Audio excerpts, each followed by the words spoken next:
Bueno, vamos con la segunda entrevista. Cambiamos de posición y ahora tengo los periodistas allí. Ustedes no los ven, son los mismos, dos tipos encantadores de Los Ángeles Review, que me preguntan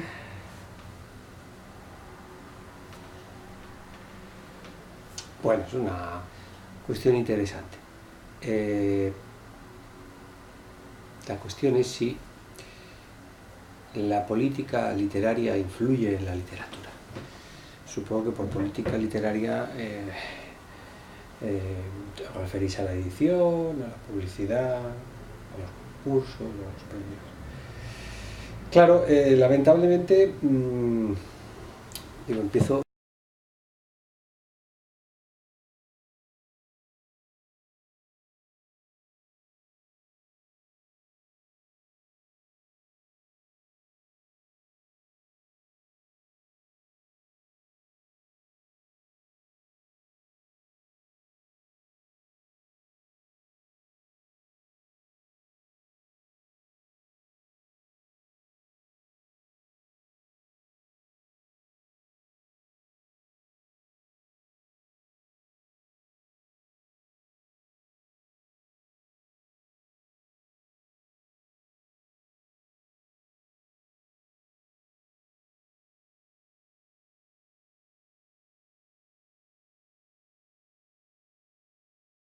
Es una imagen quizás excesiva, ¿no?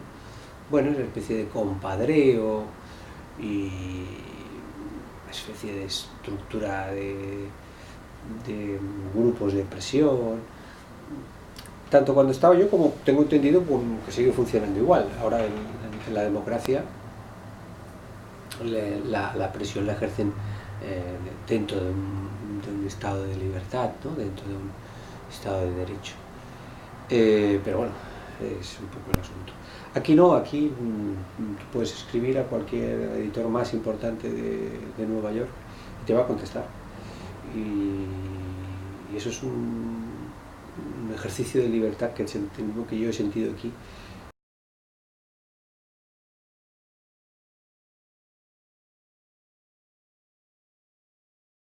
Por lo que respecta a publicar, por lo que respecta a los concursos y a los premios, bueno, en fin, creo que era Thomas Berhan, ¿no? Que le dedica no sé si es en sus memorias, en uno de sus libros de memorias, le dedica una crítica de estas ácidas como es todo Berhan, ¿no? Al premio o concurso entendido como una venta que hace el escritor de sus principios. Bueno, yo ya no soy un escritor de principios, quizás lo era hace 15 años o quizás lo era hace 20. Ahora no, ahora la verdad es que me da absolutamente igual qué principios defienda mi literatura, mis cuentos, mi novela, mi poesía, me da igual. En el sentido de que no me hago un previo cuando me pongo a escribir, ni me hago un prólogo, ni me hago un artículo de investigación sobre lo que voy a escribir. Por lo tanto, yo ya no vendo nada de mis principios. Además, apenas he ganado 2 o 3 premios secundarios, con todos mis respetos por esos premios, pero que no he conseguido entrar en ningún círculo de los de influencia. Y es verdad, con los años descubres que se pierde mucho tiempo en esta tarea, y es un tiempo que en realidad deberías ocupar si tienes interés en escribir. Y ya veremos qué pasa más adelante, porque claro, finalmente, hombre, rico no sé si te puedes hacer escribiendo el tipo de literatura que hago yo. Sí, es poco probable.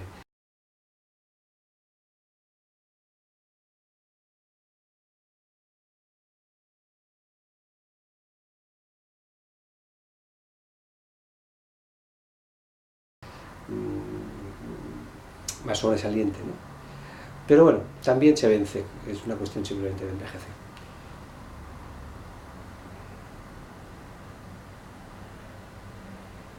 Bueno, sí, en la entrevista primera hablé sobre la literatura en prosa y hice una separación de los cuentos y de la primera novela.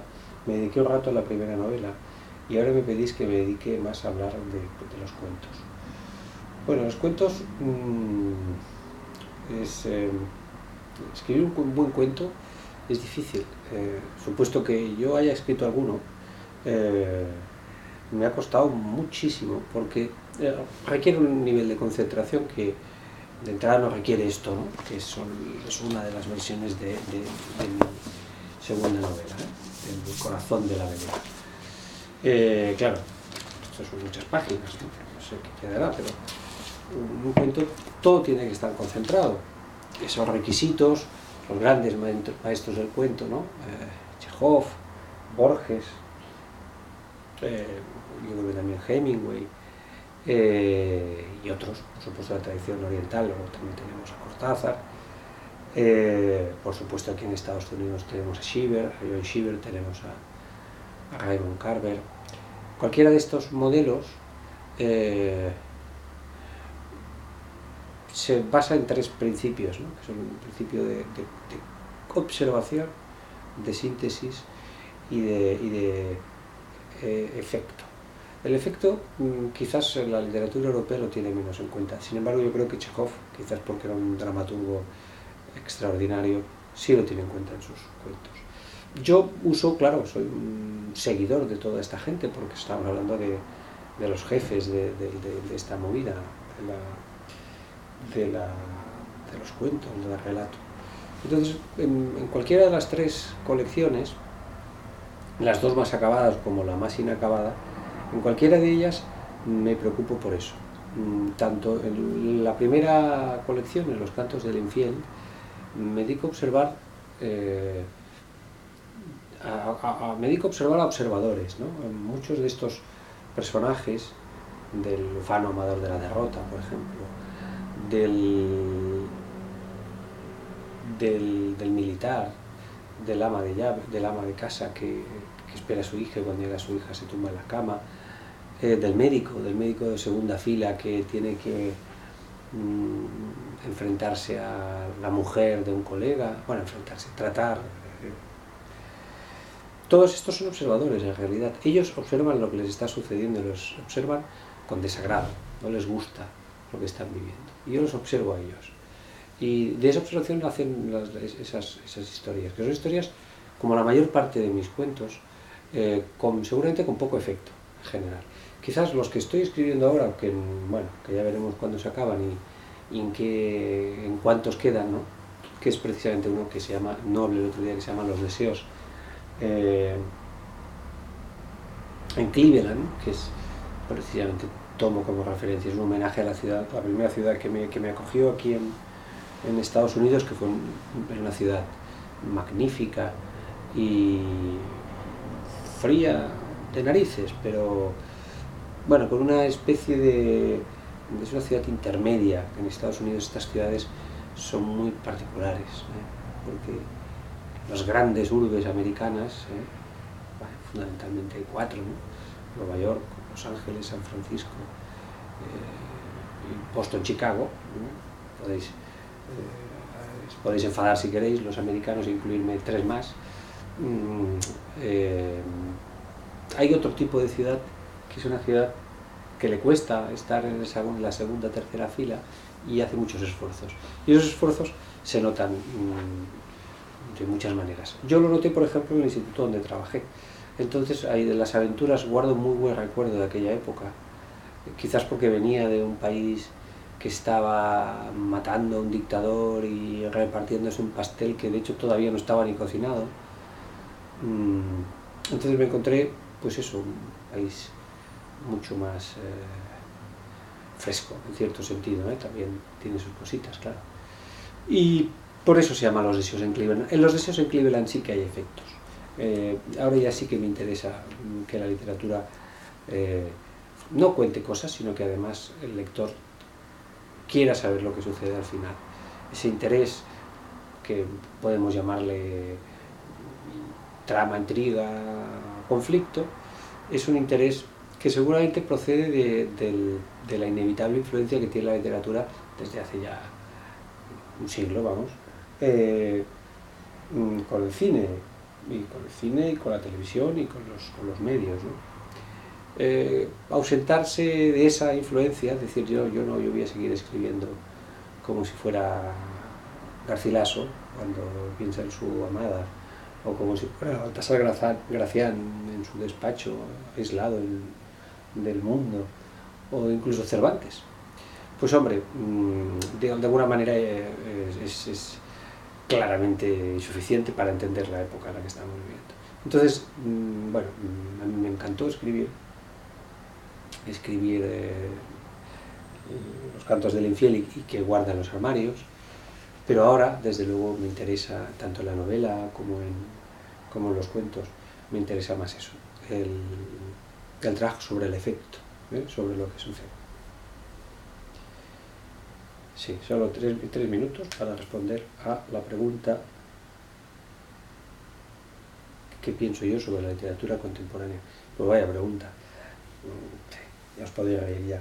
Bueno, yo pienso lo mismo que probablemente pensáis vosotros, que es inabastable, que tiene unos límites imposibles, que no se puede delimitar, y que sustancialmente lo que se escribe hoy en día, la mayor parte de las cosas que se escriben, son una mierda. Es decir, no tienen ningún interés.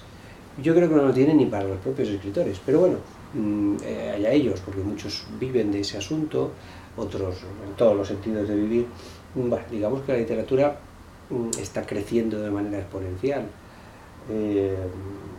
Todo, la facilidad para publicar, la facilidad para darte a conocer, para el éxito, y esa ausencia de esfuerzo provoca que cualquier ser humano sienta, crea, piense, en el orden que queráis de estas 3 consideraciones, de sentir, de pensar, de creer, que es escritor, y que como él es escritor y escribe pues todo de todo, pues ¿por qué no?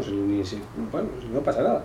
Y claro, a mí que hace muchos años que me dedico a leer y a fijarme en lo que leo y en lo que escribo, me parece que es un oficio mucho más duro y mucho más arriesgado. Pero bueno, por otra parte también está el efecto democrático de todo esto, que es un efecto que le reconozco una cierta bondad, por otra parte, de las castas que se dedicaban ellas desde el punto de vista aristocrático al arte y a la cultura. Ya me estoy colando así. Creo que en definitiva tampoco pasa nada, ¿no? porque la mayor parte de la literatura actual es una mierda, porque al fin y al cabo no hace daño a nadie, con su carácter excremental. Está ahí, quien la quiere leer y quien no, pues no la lee, nadie está obligado a hacerlo. Esa es mi consideración. Por supuesto que hay grandes escritores hoy en día, solo faltaría, pero vamos, supongo que no me preguntáis por eso, en una opinión más general, ¿no? Sí, vale.